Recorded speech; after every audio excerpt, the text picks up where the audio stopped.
acho que está. Eu já coloquei, estive a colocar agora uma nova ficha. Eu acho que alguns de vocês ainda não acabaram a última ficha da última aula. No entanto, já agora, muito rapidamente, vocês têm... Já conseguem ver aqui o ecrã, não já? Sim. Devem conseguir. Nesta ficha vocês não têm que resolver um problema definido por um enunciado, ao contrário, têm que ser vocês a definir o problema. Ou seja, nas aulas práticas, a partir da lista de anti-patterns que foi apresentada na última aula teórica e que está disponível no link, na primeira linha, têm que escrever um bloco de código com anti-patterns, ou seja, onde outro grupo que vai corrigir o vosso código terá que fazer algumas correções. Portanto, o vosso bloco será corrigido por esse peer group. Para esse efeito, vão precisar de um repositório no GitHub e vão precisar de criar dentro do repositório um novo ramo, um novo branch. Não sei se todos já tiveram contacto com os repositórios de Git. Eu penso que sim. A utilização de branches, é que poderá haver alguém que ainda não esteja familiarizado com este tópico. No entanto, também o docente depois das práticas também vos pode ajudar. Portanto, a ideia aqui é criar um branch com o vosso problema, haver um outro grupo a corrigir os problemas no vosso código e a comunicação ser feita utilizando um mecanismo de mensagens do GitHub que está associado às pull requests. Se vocês fizerem um submit de um branch, podem criar uma pull request. Uma pull request não é mais do que uma solicitação para revisão de uma solução que vocês encontraram, portanto, do vosso código. O outro grupo, vão ter um peer group que depois vai corrigir a vossa solução. Portanto, isto fica tudo em aberto, não há um enunciado, a única coisa que vocês têm que fazer é criar os anti-patterns no vosso código e esperar que o outro grupo possa corrigir os anti-patterns que vocês criaram. Não é? Então, tenham sempre em conta os anti-patterns que são publicados, que vos forneci na última aula. Para além disso, o que há aqui assim de especial? Depois, a submissão final será feita quando conseguirem corrigir os erros todos submetidos pelo vosso peer group. Ou seja, vocês criam os vossos erros, submetem ao peer group e o peer group faz exatamente o oposto. Cria também um conjunto de erros e vocês têm que identificá-los.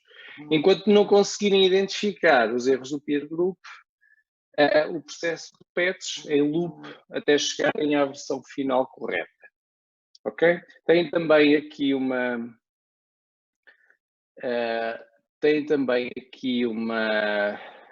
link onde podem registar o nome do repositório e o nome do grupo e também podem consultar os resultados. Portanto, os resultados aqui são os grupos que já terminaram as tarefas. Ok? Portanto, eu acho que também as dúvidas que podem surgir deste processo vão surgir quando começarem a fazer a implementação. Não sei se em termos globais se possa haver alguma dúvida na interpretação. Portanto, vocês têm um peer group sempre associado ao vosso grupo, vão criar código com anti-patterns e posteriormente vão corrigir o código do vosso peer group. Okay? Um mecanismo de sincronização em termos de mensagens e comunicação vai ser feito, vai ser aquilo que está implementado pelo GitHub. ok? Portanto, no GitHub vocês têm um mecanismo de mensagens, podem criar pull requests. Uma pull request diz ao vosso peer group, está aqui o código, portanto, comentem. E posteriormente o peer group comenta o código que vocês submeteram e vocês podem dar feedback no sentido de dizer, não, falta aqui ainda identificar alguns aspectos importantes da implementação que eu fiz, relacionados com os anti-patterns. Não deem estou a chamar estes aspectos porquê? Porque vocês não devem dar, não devem indicar quais são os anti-patterns que estão por resolver ou que estão presentes no vosso código. Okay? O feedback é sempre no sentido de dizerem, olha, falta aqui, já identificaram estes, estão corretos, mas ainda falta aqui identificar alguns. Okay? Nunca digam qual é a solução. Ok? Estão a perceber a ideia? Portanto, workflow. Criam o código, submetem o código no GitHub. A partir do momento em que submetem o código no GitHub, esse código está associado a um ramo, a um branch, nunca é o repositório master. Criam sempre o branch. Criam uma pull request. Ao receber uma pull request, o vosso peer group vai comentar essa pull request e vai tentar encontrar os problemas. Quando encontrar os problemas todos, vocês registram, neste caso será o grupo que submeteu o problema, que vai registar o nome do grupo, do peer group, que lhe está associado e atribuir-lhe, então, a cotação, que neste caso é dizer se encontraram a informação toda, os anti-patterns todos ou não. Ok? Depois levam isto passo a passo, é mais simples. Vamos à aula teórica. Está no formato de competição. A ideia é assegurar que encontram os anti-patterns. No entanto, para além disso, isto não tem qualquer impacto na avaliação, a questão do relógio. No entanto, a ideia, aquilo que está por trás da metáfora, é a metáfora da competição e, como tal, os primeiros a submeter são os ganhadores, ou seja, não é considerado para efeitos de avaliação, mas acaba por ser um jogo, portanto é uma brincadeira. Se quiserem alinhar nesta brincadeira, consideram sempre o aspecto temporal, não é? Quanto mais cedo vocês submeterem, maior é a vossa posição no ranking, ok? Portanto, o ranking acaba por estar no link que diz View the results here, ok? Vamos avançar para a teórica. Não sei se há alguma coisa que queiram perguntar. Pronto, isto está a ser introduzido muito a frio, depois é mais fácil. Já tenho para aqui questões, para aí. Deixem-me ver o que é que eu tenho aqui. Temos questões.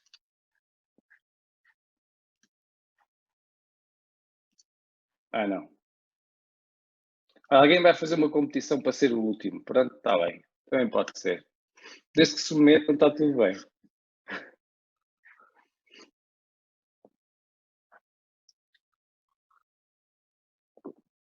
Eu sei o que é que queres dizer. Não é questão de ser o último, não é questão da ironia, é a questão mesmo de vocês desafiarem a vocês próprios no jogo. Ou seja, nunca pensem nisto em termos de competição em si, mas sim da percepção daquilo que está errado no código.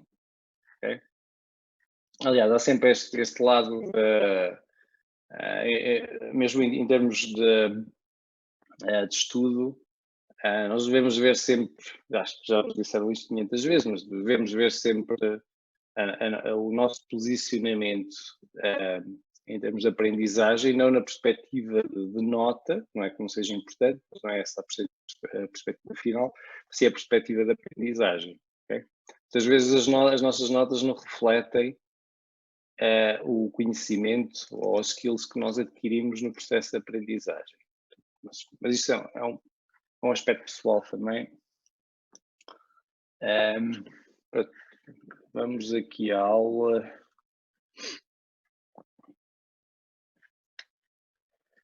Ok, nós na última aula ficámos nos anti-patterns.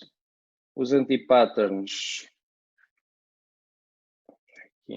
são code smells que permitem identificar problemas de criação ao nível de testes de software, que os testes podem ser testes de unidade, testes de sistema. No entanto, uma vez que a representação é feita ao nível do código, é indiferente, estamos a criar um teste de sistema ou estamos a criar um teste de unidade. Portanto, para efeitos de anti-pattern, embora em algumas situações possa fazer sentido fazer essa diferenciação, na maior parte dos casos, portanto, uma vez estamos a falar de código, estamos a falar de objetivos, o foco é sempre na implementação, portanto, que é agnóstica do tipo de teste que vamos fazer. Portanto, estivemos a falar disso na última aula.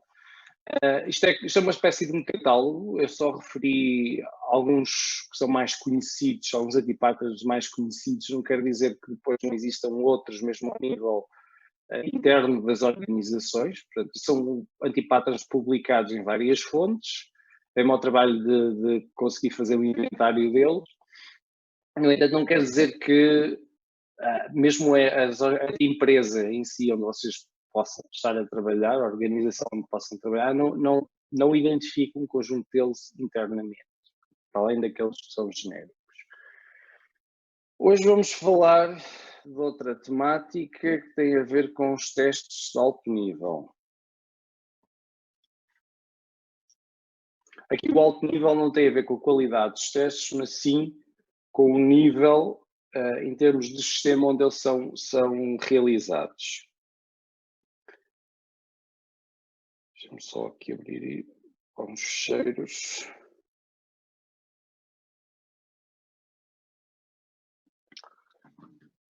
Ok.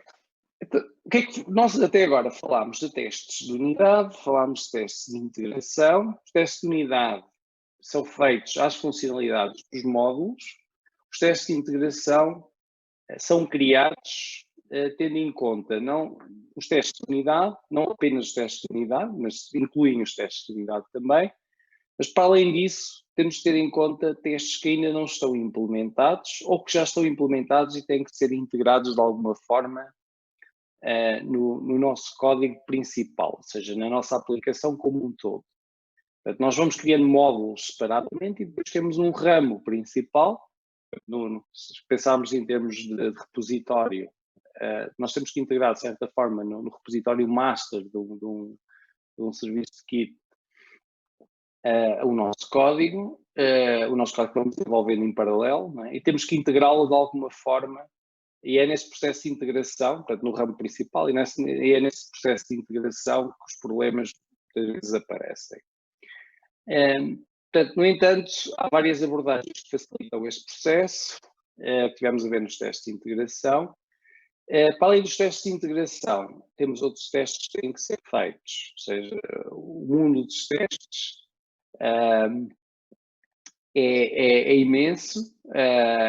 Nós temos vários níveis, com vários níveis de granularidade e diferentes perspectivas onde temos que fazer testes, mesmo ao nível de testes de unidade, podemos ter que fazer testes que estão associados a facetas transversais, a requisitos não funcionais, como por exemplo a segurança, a performance, etc, etc. Ao nível dos testes de alto nível, nós começamos sempre no utilizador final, com os chamados testes de aceitação, e partimos depois do utilizador final para os requisitos. Aqui os problemas ao nível de software, falhas, podem ocorrer logo na especificação. Portanto, quem contacta com o cliente, quem comunica diretamente, tem uma noção daquilo que ele quer, mas essa noção pode não estar correta, há sempre aspectos que têm de ser afinados, daí a popularidade das metodologias ágeis hoje em dia, porque nós temos que estar sempre em contacto com o cliente, temos que fazer ajustes contínuos de software, porque o software nunca está terminado. Depois temos os objetivos, a partir dos requisitos nós definimos os objetivos a atingir em termos de produto.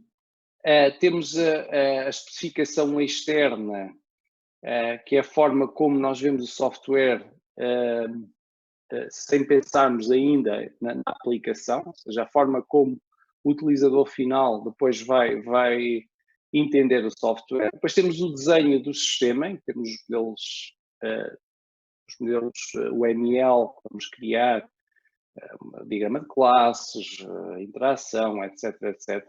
Ou seja, a arquitetura da própria solução, como é que a solução vai ser desenhada. Se vamos fazer validação do lado do cliente, do lado do servidor, se vamos fazer cache no lado do cliente, vamos fazer cache do lado do servidor, se temos uma cache intermédia, se vamos, por exemplo, incluir um sistema de segurança com encriptação, se não vamos ter encriptação, se temos uma base de dados, temos várias, temos microserviços, temos uma abordagem monolítica, etc, etc. Temos o desenho depois da própria aplicação do programa. Se vamos criar mais classes, menos classes, já estamos a um nível de granularidade inferior. Depois temos a especificação dos módulos. Aqui na especificação dos módulos, nós já olhamos para aquilo que faz parte de cada uma das classes ou packages, ou seja, que métodos é que vamos criar, como é que se existem normas para os métodos, etc. E depois temos o código propriamente dito. E aqui temos a estrutura. Ou seja, temos aqui um nível, temos aqui vários níveis de especificação que nós temos que considerar para efeitos de testes. Portanto, a maior parte dos erros são causados pelo ser humano em si. Aliás, todos os erros são causados pelo ser humano. Se nós considerarmos mesmo os erros ao nível do hardware, foi alguém que não os considerou e não considerou durante a especificação do hardware situações que pudessem, ou seja, não antecipou situações que pudessem vir a acontecer. Ou seja, todos os erros são humanos. No entanto, dentro desse domínio, nós podemos estratificar os tipos de erros em termos de níveis de implementação. Começando logo no utilizador, temos ruídos logo, enganos, ruídos, problemas de percepção, na forma como a informação é comunicada. Depois, dentro da equipa, temos também problemas ao nível da especificação, ou seja, a forma como nós documentamos o sistema para que possa ser percebida pelos utilizadores, pelos programadores que fazem parte da equipa, pelos consumidores desta especificação. Também acabamos de ter problemas ao nível dessa percepção, mesmo quando há comunicação humana. Daí o produto ser a melhor documentação, o produto final. Portanto, quanto mais cedo nós tivermos uma versão intermédia do produto para poder recolher requisitos e percebermos o que é que está mal e o que é que pode ser alterado, melhor. Portanto, a solução é sempre o mais cedo possível, corrigir os erros o mais cedo possível. Depois temos os problemas também que estão associados à pós-implementação. Aqui, estes problemas normalmente advêm da infraestrutura onde o software está a ser executado, não é? onde ele é instalado. E aqui temos situações. Espera aí que eu tenho aqui um problema com o cabo, só um momento, se consigo resolver.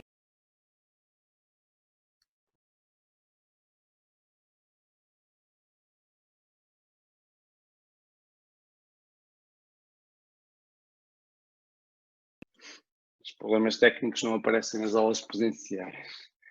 Às vezes. Temos a questão do pós-implementação, ou seja, o sistema tem que correr numa infraestrutura, essa infraestrutura pode ter problemas, pode haver, por exemplo, limitações ao nível da largura de banda da rede, onde o software está instalado, pode haver problemas ao nível ao nível de dimensionamento do servidor, dos requisitos em termos de hardware do servidor, por exemplo, podemos ter pouca memória, podemos ter pouca capacidade de processamento, etc, etc. Portanto, aquela imagem que é característica da engenharia de software, que vocês estão a consultar, e que se apresenta logo na primeira aula de engenharia de software e que aparece praticamente em todos os livros populares de engenharia de software, acaba por aplicar-se também, ou seja, representativa do processo de testes. Se nós temos problemas ao nível da implementação, também vamos ter problemas ao nível de testes, porque os testes vão testar a nossa implementação e vão identificar erros ao nível da implementação. Portanto, todos os problemas de software são problemas de testes também, e vice-versa. Há aqui uma situação também muito importante, ao nível ainda dos testes, que tem a ver com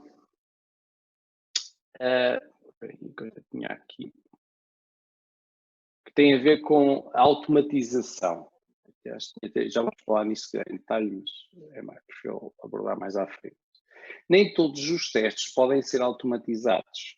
Ou seja, nós nos testes de unidade criamos código para automaticamente validar se a nossa implementação está correta ou não. Mas, por exemplo, ao nível do interface, ao nível dos requisitos, por exemplo, ao nível dos objetivos, é extremamente complexo automatizar o processo. Imaginem que alguém definiu que uma variável deve assumir valores, neste caso a variável está associada a um campo no interface entre 0 e 55. Isso foi especificado, mas erradamente. Criamos um teste que automatiza este processo de verificação do intervalo, vamos pelos valores limite, fazemos o particionamento de equivalência a nível do black box, até podemos ir ao white box e analisar as condições. No entanto, o erro vem da especificação, ou seja, afinal não é 55, é 65. Nós não conseguimos criar um teste para fazer essa validação. Okay? Portanto, não temos forma de validar algo que não tem uma especificação que permita fazer essa validação. Não é? A especificação, neste caso, o problema vem da especificação de alto nível, não é? A especificação que foi criada para aquele software, erradamente criado. Ao nível do interface, nós tivemos, imaginem que alguém coloca um vermelho na cor de fundo de uma interface, ou utiliza, sei lá, uma fonte que apresenta problemas em determinados ecrãs, em determinados browsers, em determinadas resoluções, etc. É extremamente complexo criar um teste que faça essa validação. Há aqui um processo humano que vai ter que existir sempre. Ou seja, nós temos aqui vários níveis em termos de especificação, onde é mais fácil automatizar é sempre ao nível do código, portanto, nomeadamente com testes de unidade, ao nível da performance, a segurança também pode ser, e tudo aquilo que seja feito de uma forma automática, com pouca intervenção humana. O resto requer estratégias, processos internos dentro da equipa ou da organização para fazer a validação. Ou seja, são testes que não são automatizados, daí nós temos falado também na inspeção de código e naquelas reuniões dos walkthroughs, etc. Portanto, como é que nós resolvemos os problemas, por exemplo, ao nível dos requisitos. Temos que arranjar mecanismos de verificação humanos. Portanto, aqui os testes de aceitação, eu não sei se vocês se lembram, quando nós definimos uma user story, que é um requisito nas metodologias, na maior parte das metodologias ágeis, o requisito está definido com o papel, enquanto aqui será, por exemplo, um cliente ou qualquer outro utilizador do sistema, ou um funcionário, quero ou vou fazer qualquer coisa, isto é o requisito propriamente dito, para isto aqui é o objetivo do requisito, ok? Portanto, um exemplo, enquanto utilizador, está o papel, não registado, quero registar o utilizador, ou seja, quero registar, assim fica melhor, para ter acesso às funcionalidades. Eu estou a capitalizar isto, mas para facilitar a visualização, para ter acesso às funcionalidades principais da aplicação, por exemplo. Ok? Isto é um requisito definido no formato de user story. Ok? Vocês se lembram, na parte de trás do cartão, por exemplo, no caso do Trello, nós temos a validação. E a validação são os testes de aceitação. Como é que eu poderia criar os testes de aceitação para a validação? Aqui seria algo do género. Se eu introduzir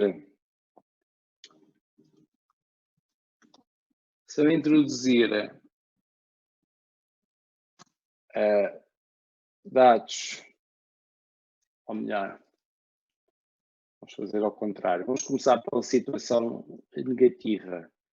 Se não introduzir um dos campos obrigatórios, obtenho uma mensagem, ou posso colocar é apresentada mensagem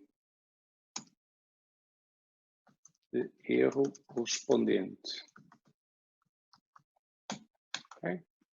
Se introduzir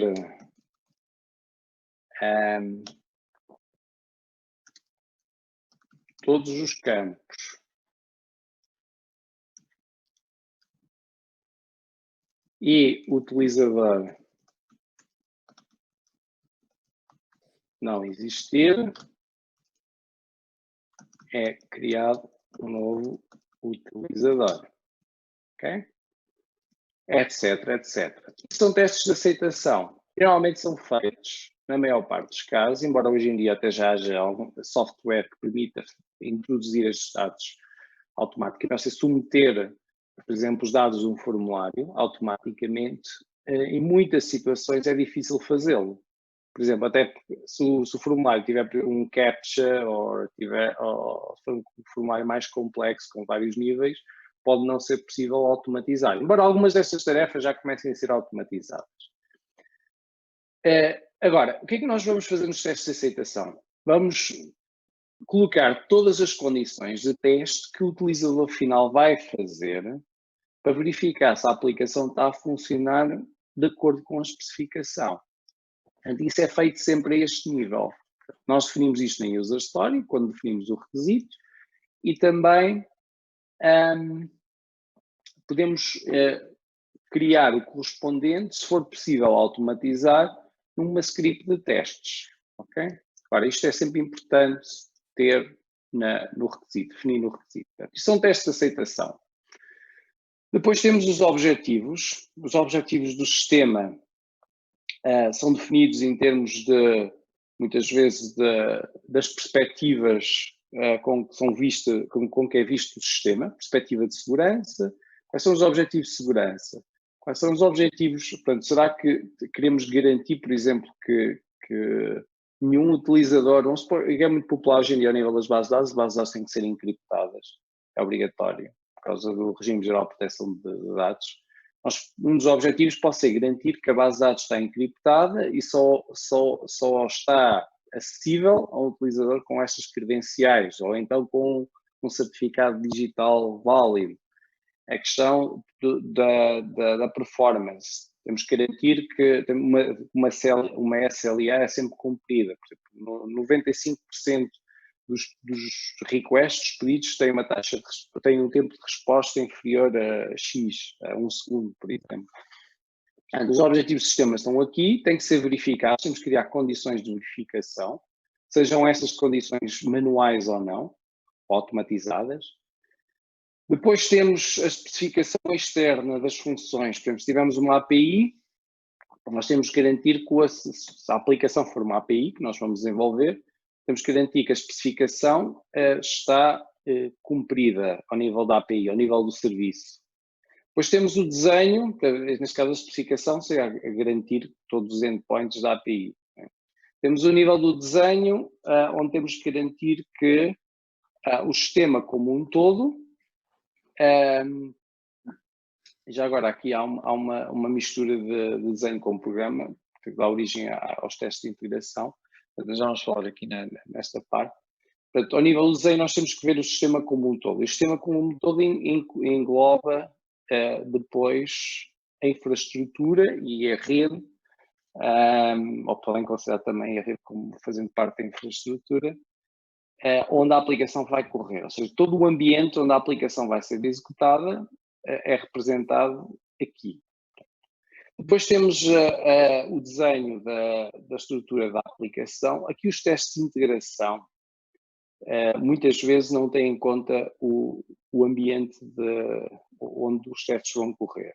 Há um conceito que está muito na moda hoje em dia, que é o conceito de serverless, em que nós não temos em conta, quando colocamos o nosso software na cloud, e não temos em conta os recursos necessários para correr esse software. E acabamos por o billing, ou seja, a cobrança do serviço da infraestrutura é feita em função dos recursos que nós consumimos. E não estamos preocupados se é uma máquina, se são 2, são 10, são 20. Portanto, temos essa abordagem, temos a abordagem em que requisitamos um servidor e consideramos as limitações desse servidor, e aí já temos de ter em conta também esses constrangimentos. E aí a integração os testes de integração podem também considerar o desenho do sistema, embora isto seja facultativo. Portanto, a integração é feita sempre a estes dois níveis, ou apenas a um deles. Nós temos de ter em conta o programa como um todo, portanto, os vários módulos são considerados a este nível, e aqui terá que ser feita a verificação. A este nível, a verificação pode ser automatizada. Não faz sentido ter uma verificação manual, a não ser que haja a necessidade daquelas sessões de inspeção de código e walkthroughs, onde, para além da automatização, possa surgir a necessidade de criar verificações do código, por exemplo, a qualidade da estrutura do código, que ainda não é possível fazê-lo, embora já haja software que analise padrões no nosso código, possam, chamados code smells, que possam levar a problemas depois de modularização ou problemas de manutenção do código, também resultantes da falta de modularização, etc. Ou problemas, ou erros comuns ao nível da estrutura, também podem ser encontrados neste processo. À exceção dessas situações, a componente estrutural do código é sempre feita manualmente. A funcionalidade é testada automaticamente. Mas grande parte deste processo é automatizado. Tal como é automatizado ao nível da interface dos módulos. Portanto, fazemos aqui testes black box, depois são testes de unidade. Este módulo de teste são testes de unidade que são feitos ao módulos. Portanto, o processo é automatizado. E o código, portanto, é um nível mais baixo. Vamos ter em conta também a coverage, ou seja, o número de linhas de código que nós estamos a considerar para efeitos de testes. Portanto, se tivermos 100%, que é o objetivo final, nós estamos a testar 100% do código. Se tivermos 70%, estamos a testar 70%. Nós não temos em conta a interface, temos em conta a cobertura ao nível do código. Portanto, nós temos aqui vários níveis. Se repararem, quanto mais abaixo nós estivermos, mais fácil é automatizar o processo. O processo é difícil de automatizar nos níveis que estão mais acima, nomeadamente estes aqui, não é? Portanto, quanto mais acima nós estivermos, mais difícil é de automatizar, porque isto requer análise humana, não é? Os requisitos, enganos ao nível dos requisitos, é extremamente complexo conseguirmos manualmente validá-los. Os objetivos, a mesma coisa. Portanto, são os níveis mais difíceis de testar automaticamente. O que é que há mais aqui a dizer? Ainda falta aqui um outro aspecto, que é o aspecto do pós-implementação. São os testes de instalação. Quando nós fazemos o deployment de uma aplicação, podemos assumir que ela está de acordo com a especificação, no entanto, a infraestrutura pode trazer alguns dissabores. Para além disso, uma aplicação hoje em dia tem N dependências externas, depende de N APIs, que são APIs que se encontram instaladas em outros domínios da administração, ou são APIs mesmo no mesmo domínio que foram criadas por outros programadores. Portanto, pode haver um problema de configuração, pode haver um problema a nível da infraestrutura. Aqui a configuração pode ser a configuração, por exemplo, da rede. Podemos não conseguir aceder a uma API porque o firewall está a bloquear um determinado porto. Situações deste género têm de ser consideradas ao nível dos testes de instalação. Portanto, temos aqui N camadas que temos que considerar. Portanto, resumindo, já ao nível mais baixo, de profundidade, de maior profundidade, os testes funcionais fazemos com black box, já sabem, particionamento de equivalência, vocês vão ter isto é o BABA dos testes. Aqui os gráficos de causa e efeito são utilizados em sistemas muito críticos. Eu deixei isto nos slides, mas nos últimos 2 anos acabei por não dar isto, porque requer muito esforço do ponto de vista depois de implementação para o trabalho prático final. Então, isto ia consumir-vos imenso tempo. Isso é utilizado em sistemas muito críticos. Agora, aquilo que vocês têm de saber e aquilo que é importante fazer em qualquer sistema, seja ao nível dos testes de integração, seja ao nível dos testes de unidade, tem que fazer, ou mesmo ao nível do serviço, tem que fazer particionamento e equivalência das variáveis, análise dos valores limite, etc, etc. Devem manter as estatísticas das funções com maior número de erros, também vimos que é extremamente importante fazê-lo porque as zonas de código críticas têm que ser documentadas, porque é onde os erros vão aparecer, e não são só os erros daquilo que vocês implementaram, vocês vão ter que fazer alterações no futuro ao vosso código, portanto o código não está morto, está sempre a ser alterado, está vivo. Ou seja, como está vivo, vocês vão ter que fazer alterações à vossa aplicação com muita frequência. Quando fazem alterações, têm que saber quais são as zonas mais críticas, porque aí têm que ter algum cuidado ao alterar o código. E para além de ter algum cuidado, têm que fazer mais testes dessa zona de código. Ou seja, aquela abordagem exploratória em que vão tentar encontrar erros no código através dos testes, obriga-vos a ter em conta as zonas de código mais críticas, porque são essas que vão requerer mais esforço do tester ou do programador. E outra situação, outro aspecto crítico, também já falámos, são as condições de input-output não expectáveis.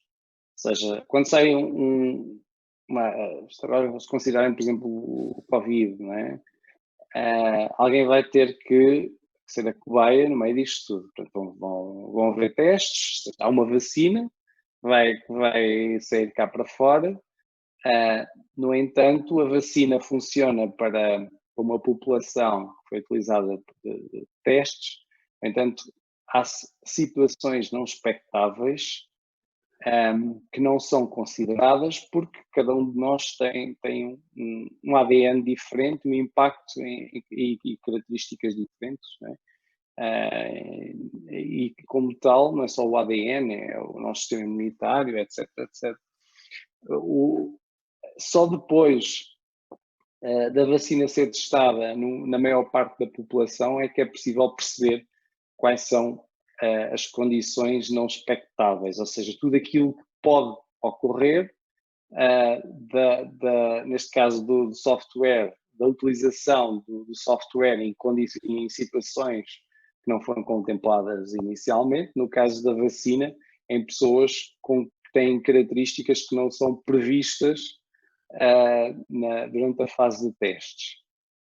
Daí, se falarem com mecânica, eu dizer-vos que o motor de um Volkswagen de 2002 é um motor muito mais resiliente que o motor de um Volkswagen de 2008 ou 2009 e que se calhar o 2007 é melhor do que o 2010. E só é possível saber depois de muita gente ter testado a aplicação em condições que não foram determinadas inicialmente. Portanto, este aspecto aqui é extremamente importante nos testes funcionais. Quanto mais perspectivas nós analisarmos, melhor, mas vai ter que haver sempre a validação dos utilizadores finais ao longo do tempo. Ok, teste de sistema, que é aquilo que nós estamos a considerar. Nós já viram, isto foi mais uma revisão dos testes funcionais. Ao nível dos testes de sistema, nós temos que ter em conta os objetivos da aplicação. Portanto, objetivos de performance, por exemplo. Vocês não podem definir objetivos de performance ao nível do código ou dos testes de unidade. Têm que definir ao nível do sistema. Ou seja, só depois de perceberem, imaginem, tem uma aplicação com um CPU que vai ser executada num CPU virtual com 2 GB de memória.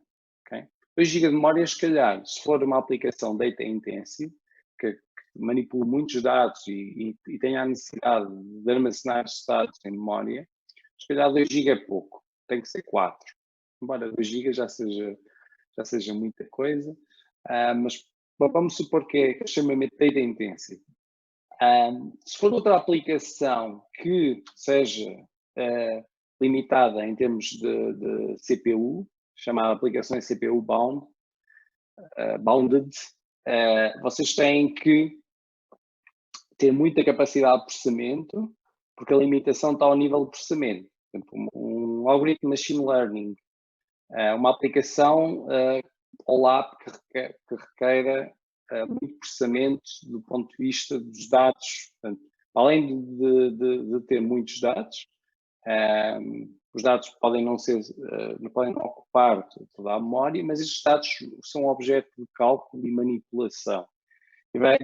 Esse cálculo e manipulação vai exigir muito CPU. Ou seja, o CPU tem que ser dimensionado para essa situação. Portanto, estes testes são feitos tendo em conta os objetivos da aplicação, que não passam unicamente pela funcionalidade, mas também pelas características do sistema. Ok? Portanto, os testes de sistema analisam o software num determinado ambiente, não só a parte funcional que vocês podem testar no vosso computador, mas também toda a infraestrutura de produção onde ele vai ser utilizado. Aqui não esqueçam que também produção na informática significa a utilização do sistema, portanto é o ambiente onde a aplicação vai ser utilizado no momento em que estiver, ou durante o período em que estiver a ser utilizado pelo utilizador final. Portanto, o sistema normalmente, uma aplicação se codifica, entra num sistema de staging onde onde a aplicação é testada e é utilizada antes de estar em produção. E quando entra em produção, então o utilizador final já tem acesso a essa versão que é a versão atual. Portanto, aqui quando nós temos que replicar, para podermos simular aquela aplicação, para testar aquela aplicação num ambiente quase final, né? Temos que replicar o ambiente de produção, aquele onde ele vai ser utilizado, e temos que fazer o teste, tendo em conta já todas as variáveis. Ok, há aqui erros também que podem ser erros de especificação funcional. Esses erros, por exemplo, ao nível do serviço, também podem ser considerados. Nomeadamente, por exemplo, imaginem que vocês têm uma pool de conexões, estão a trabalhar essa pool, têm uma pool com 50 conexões. Durante a fase de testes de unidade e integração, não se apercebem que isso pode ser problemático. Depois de instalarem num sistema, depois no sistema quase final, no sistema de staging, ou mesmo depois de estar em produção, vocês dão-se conta que isso é um fator limitador da vossa aplicação e, portanto, têm que alterar as configurações da aplicação. Ok. Que tipo de casos de testes de sistema existem? Existem N, existem muitos que nem sequer são documentados. Portanto, isto não, por isso é que é considerado uma arte, a parte dos testes. Existem processos mais ou menos determinísticos, mas para além desses processos determinísticos, há muitos outros que não estão documentados. Aqueles que normalmente aparecem na literatura que aparecem como sendo obrigatórios são os testes que permitem avaliar a funcionalidade nos objetivos que estão definidos. Portanto, são testes de funcionalidade. Vamos ver se os testes, a nossa aplicação cumpre com os objetivos para a qual foi desenhada, do ponto de vista da funcionalidade. Depois temos o volume. Aqui o volume de dados não tem a ver com o stress da aplicação.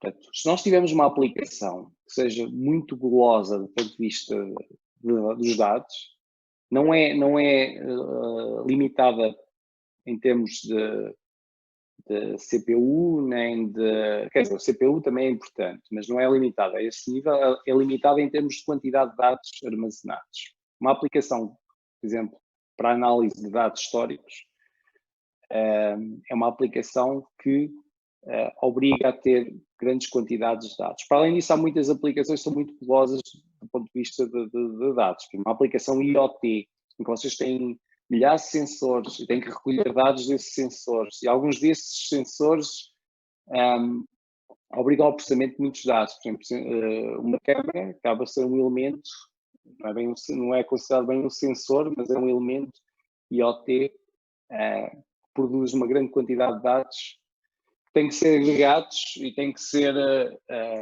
combinados com dados de outras câmaras e outros sensores. Portanto, nós neste tipo de sistemas somos obrigados a testar o comportamento. Portanto, antes do sistema entrar em produção, é importante testar o comportamento do sistema perante grandes quantidades de dados. Portanto, isto é um teste de volume. Um teste de stress é diferente. Um teste de stress não tem a ver com o volume de dados, mas sim com a distribuição temporal dos pedidos que chegam ao sistema. Ou seja, nós num teste de volume podemos ter uma configuração mais ou menos parecida com esta. Temos ter alguma estabilidade, temos aqui, vamos supor que temos aqui uma quantidade de dados considerável, no entanto,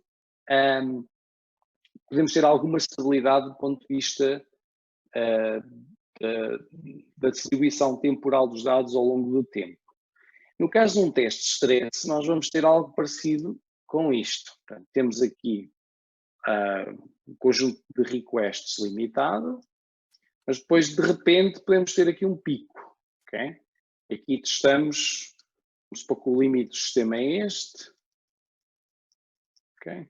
Estressamos o sistema, levamos ao limite ou às vezes ainda passamos o limite. Ok? Mas pronto, vamos considerar que estamos só no limite.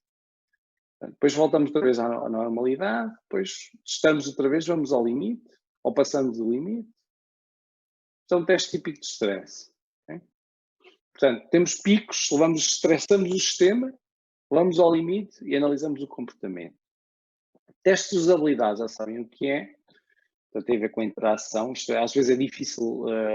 Existem métricas para alguns testes de usabilidade, nomeadamente aqueles métodos que acho que eles estudaram, os KLMs, podem ser automatizados, ou seja, nós, em função do número de interações, do tipo de interação que o utilizador tem com o sistema, se utiliza o rato, se não utiliza, tem um conjunto de operadores que permitem também a automatização, embora nem tudo possa ser automatizado na usabilidade, existe muita coisa que é impossível. A produtividade pode ser automatizada, mas depois as heurísticas não é fácil automatizar.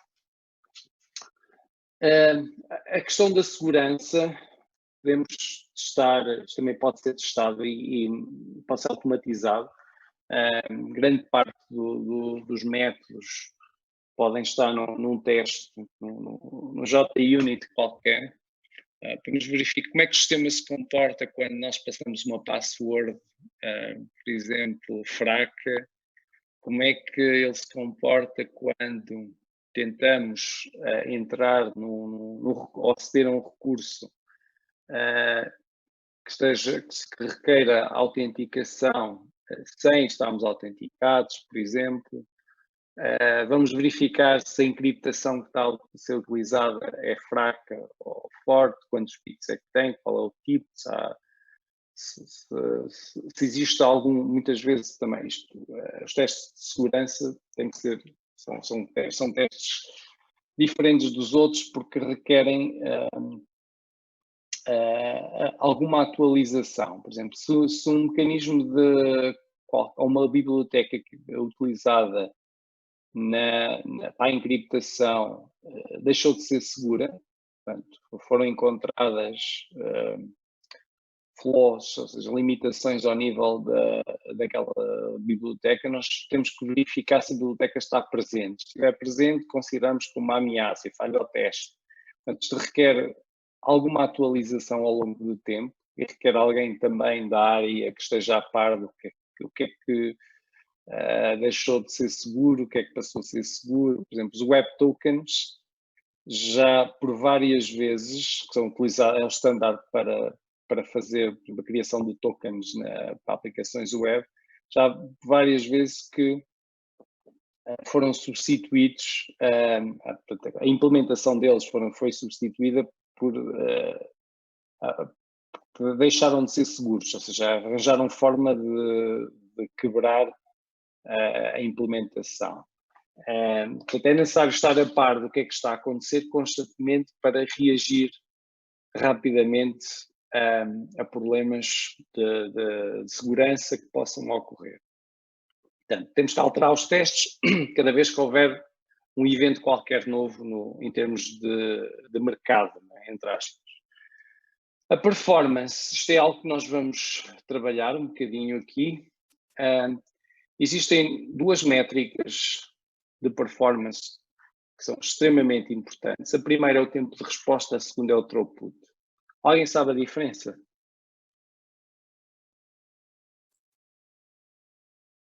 Qual é a diferença entre o tempo de resposta e o throughput? E muitas vezes são incompatíveis. Podemos ter, já agora, o throughput, se quiserem, eu penso que deram isto em redes e mais outra disciplina qualquer, provavelmente sistemas operativos.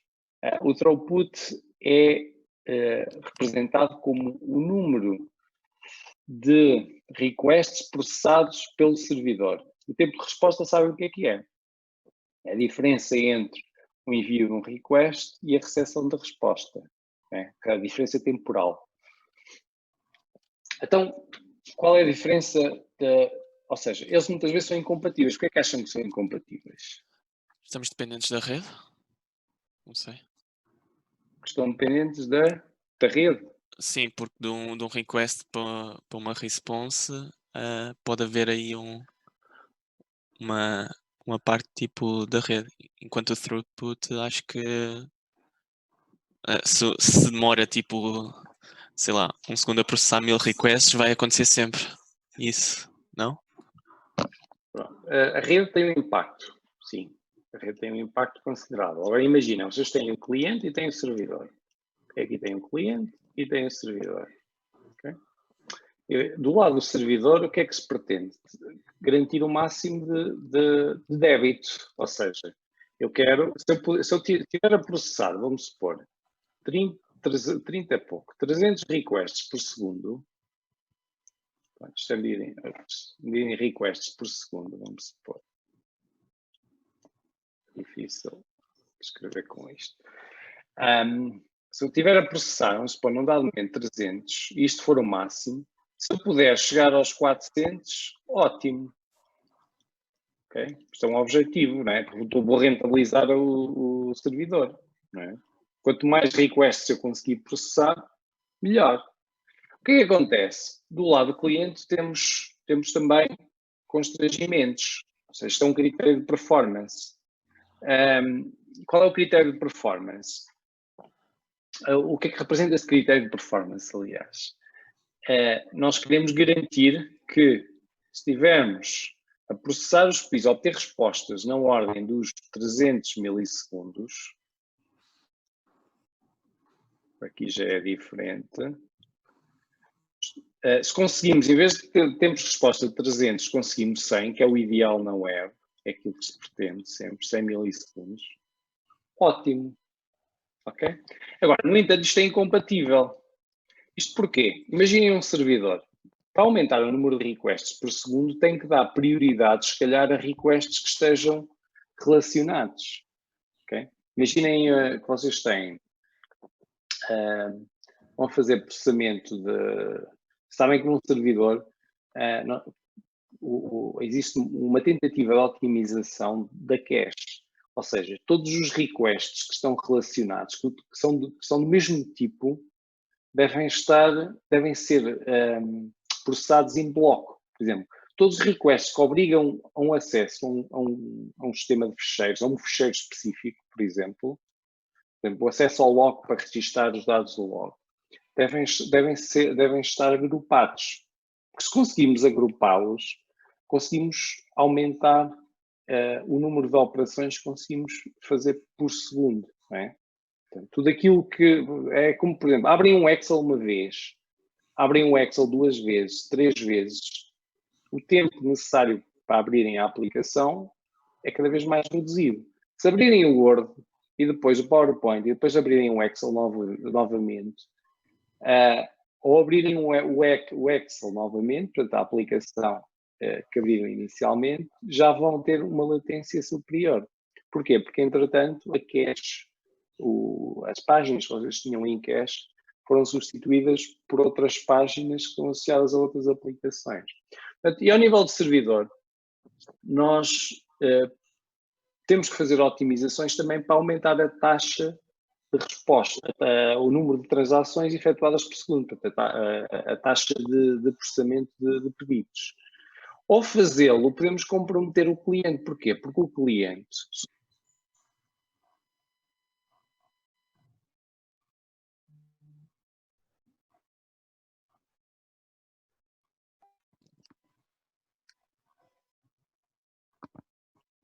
Alguém está a ouvir?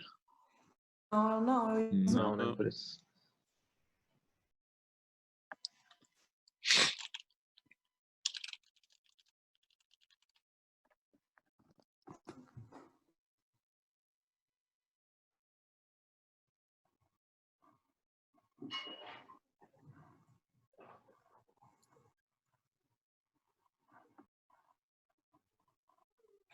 Que estranho, nunca aconteceu.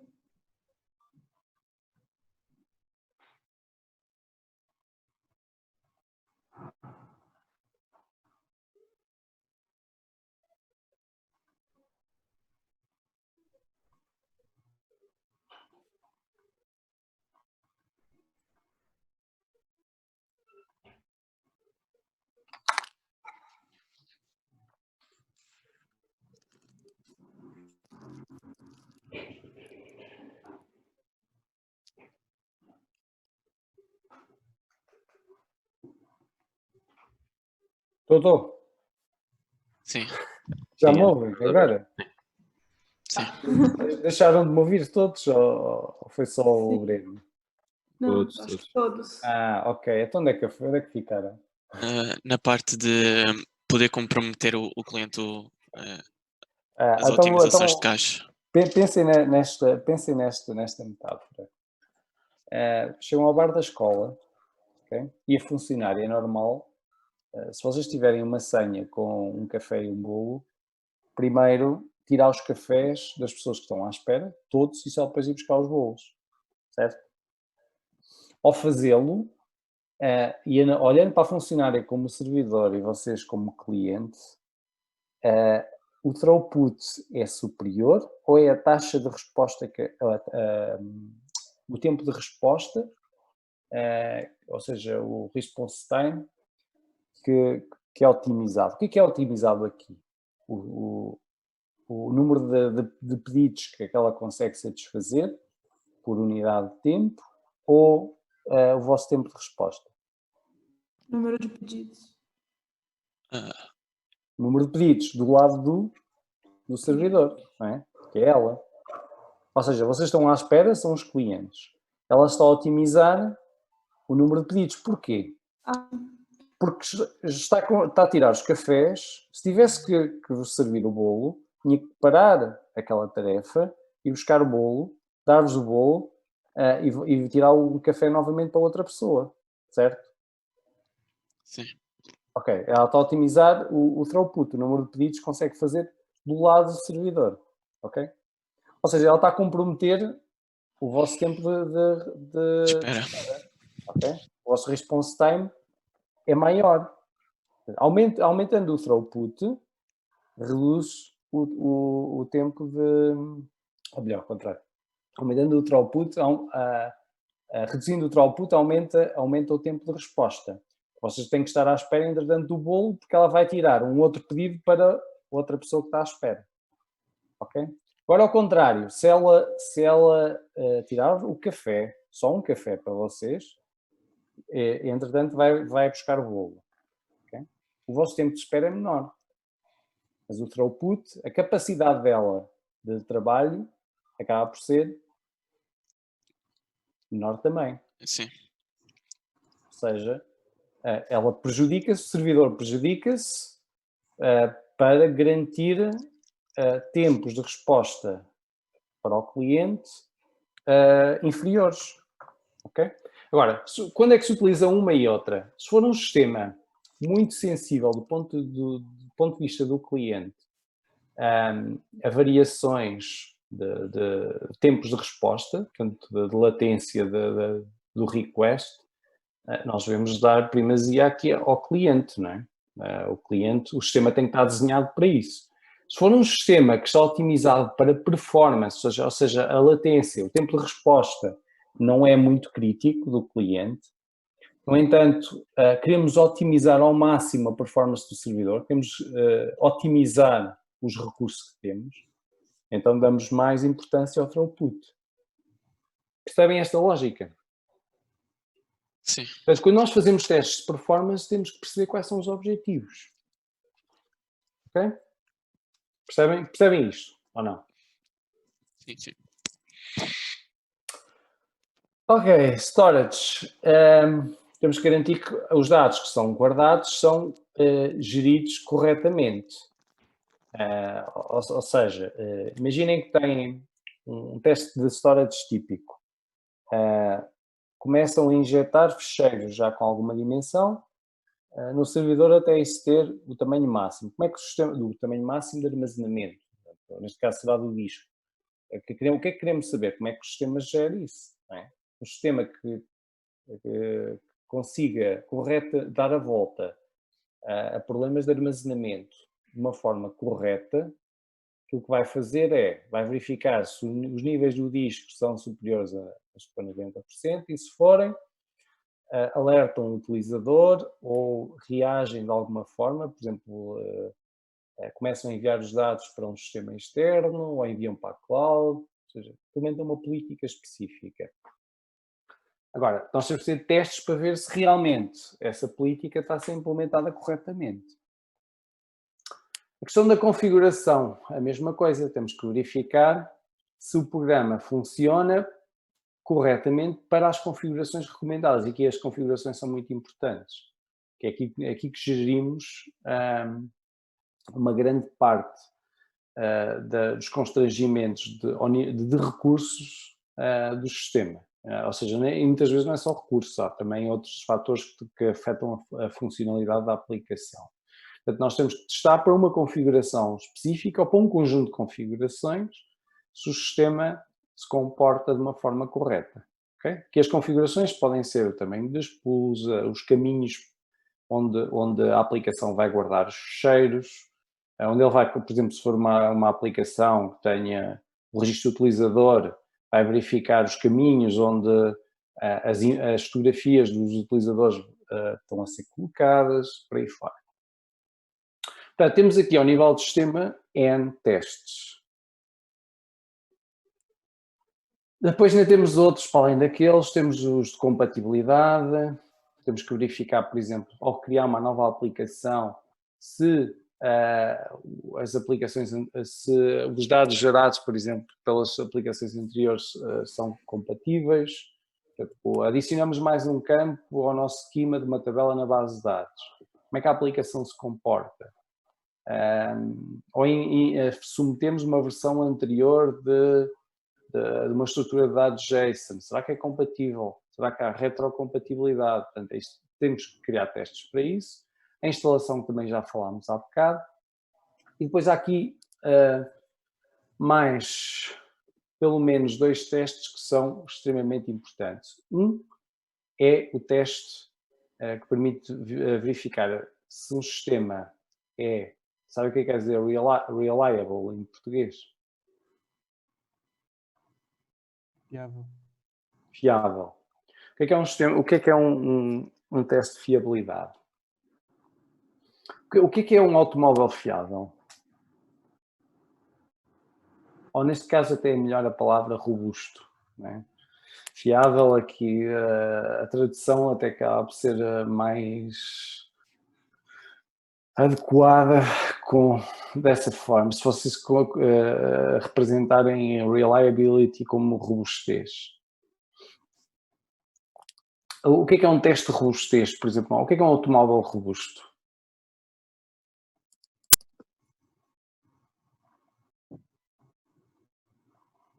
De durabilidade ou resistência?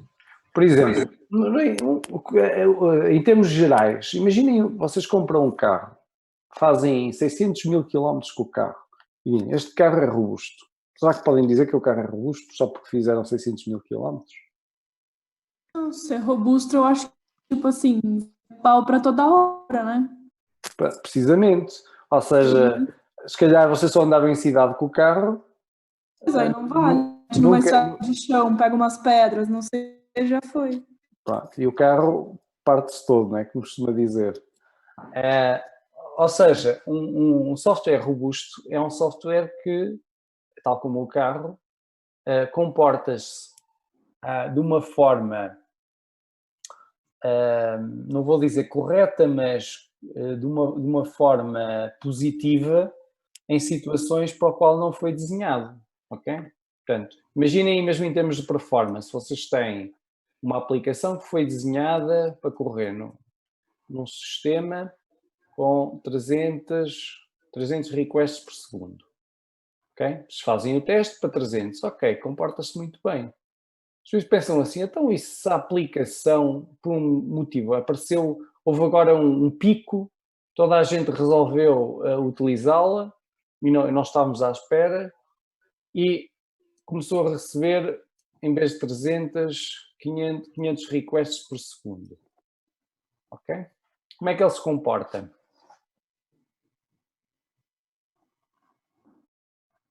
Portanto, um sistema robusto, o que é que ele deve fazer?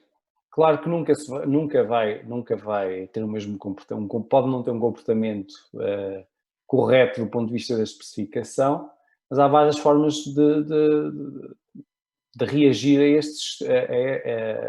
esta condição não expectável. Uma delas é aquela que o torna pouco robusto, que é chegar aqui e cracha.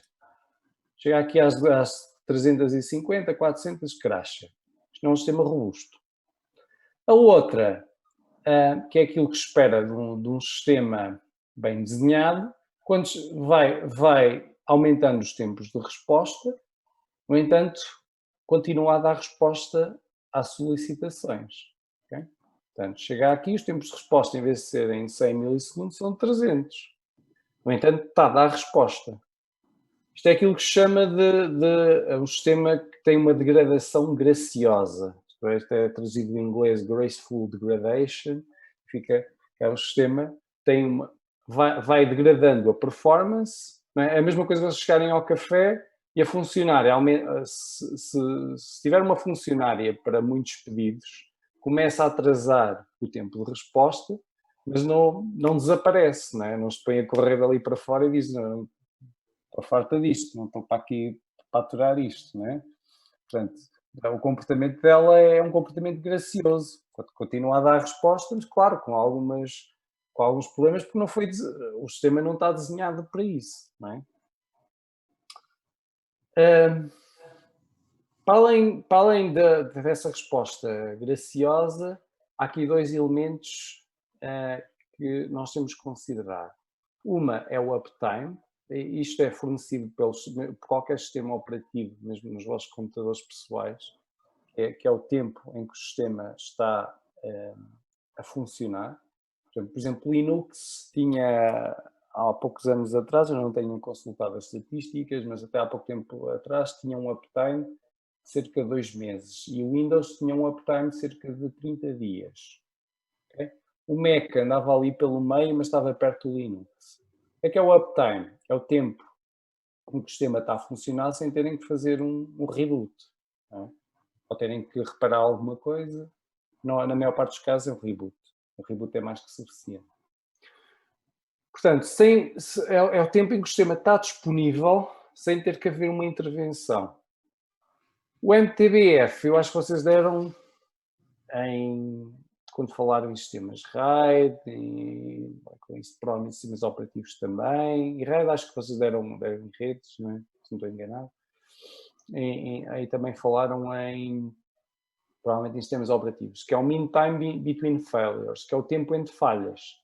Portanto, o uptime enquanto o uptime nos indica quanto tempo é que o sistema está a funcionar sem intervenções, o mean time between failures indica-nos qual é o tempo entre falhas. Ou seja, um disco mecânico tem um MTBF cerca de 20 e poucos anos, 20 e qualquer coisa. Um disco, um SSD, que é baseado na tecnologia lá das memórias flash, tem um tempo, um MTBF de cerca de 6 anos. Ou seja, o tempo entre falhas, neste caso só falha e acabou, porque não há mais falhas no futuro, no caso dos discos, enquanto no software há a possibilidade de recuperar. Tem um tempo entre falhas de 6 anos e os mecânicos, que eram os discos antigos, 20 e tal anos. Portanto, estas métricas são extremamente importantes para medir a resiliência de um determinado sistema. O sistema é robusto, é resiliente, tendo em conta estas métricas.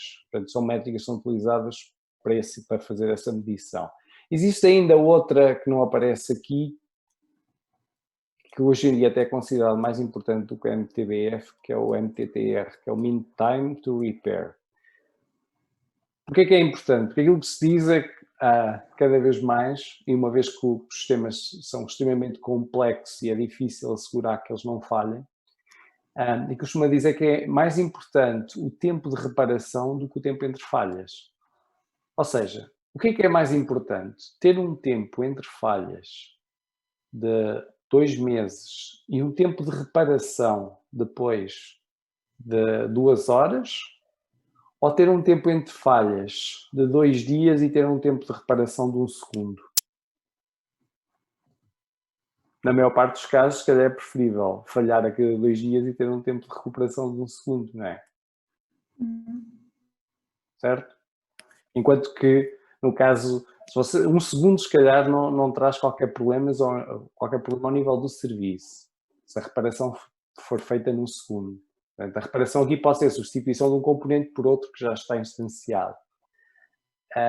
Se tivermos um tempo de reparação de 1 hora ou 2 horas a cada 2 meses, se está 2 horas, um serviço parado 2 horas, imagina que é um Gmail ou um serviço de e-mail qualquer, ou um Dropbox, está 2 horas parado, não é? É caótico. Se tiver 1 segundo parado a cada 2 dias, não é crítico. Se tiver 2 horas parado a cada 2 meses, é crítico. Portanto, este mean time to repair acaba por ser, hoje em dia, ainda mais popular do que o MTBF. Okay? Portanto, vocês é só, a ideia aqui é ficarem com a noção daquilo que é abordado em cada um dos testes, não é entrar em detalhes relativamente às métricas. Depois, quando precisarem de implementar os testes, então vão analisar em detalhe as métricas que vão considerar. A questão da recuperação. Quase nenhuma base de dados que se preze não tem um mecanismo de backups. Não é? Há sempre backups. O que aconteceu com as máquinas lá da escola há pouco tempo, tinha um mecanismo de backup. Aliás, o mecanismo de backup era baseado, não era bem backup, era baseado no RAID. É um backup implícito. No entanto, ninguém testa os mecanismos de backup. Não é? Ninguém, se não houver uma política interna para o fazer. Okay? Porquê é que se fazem os simulacros? Nós já não fazemos há muito tempo, ali no Politécnico, houve um ano em que fizemos várias vezes. No entanto, ultimamente nem se teve feito.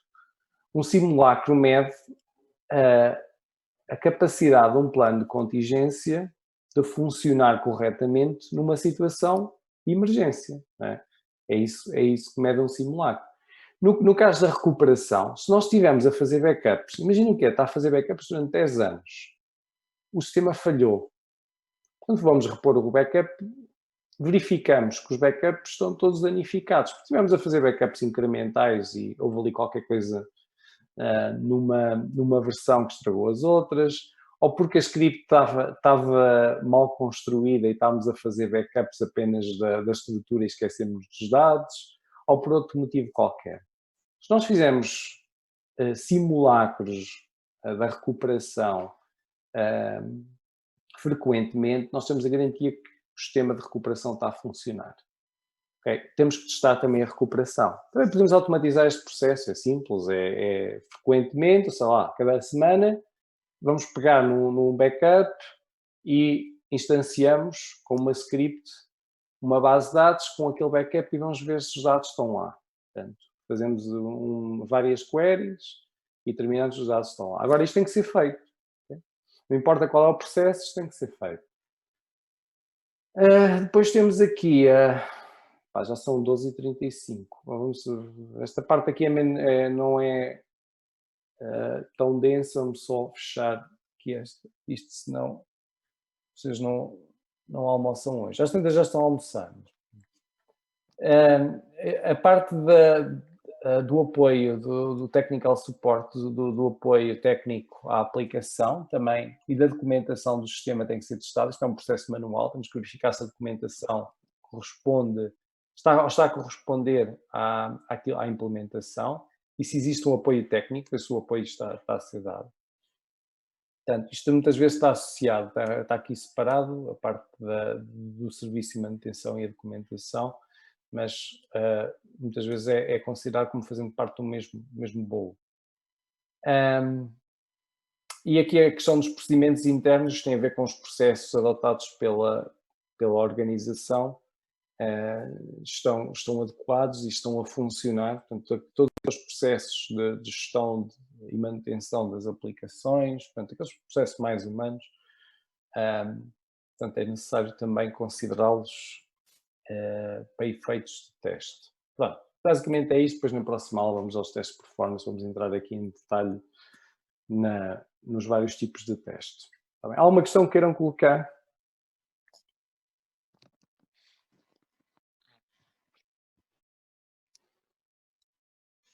Não? Já estou a ouvir alguém a mastigar. Vão lá ao tacho então. Portem-se bem. Está bem? Bom almoço. Até bom logo. almoço. Um abraço, tchau. Tchau.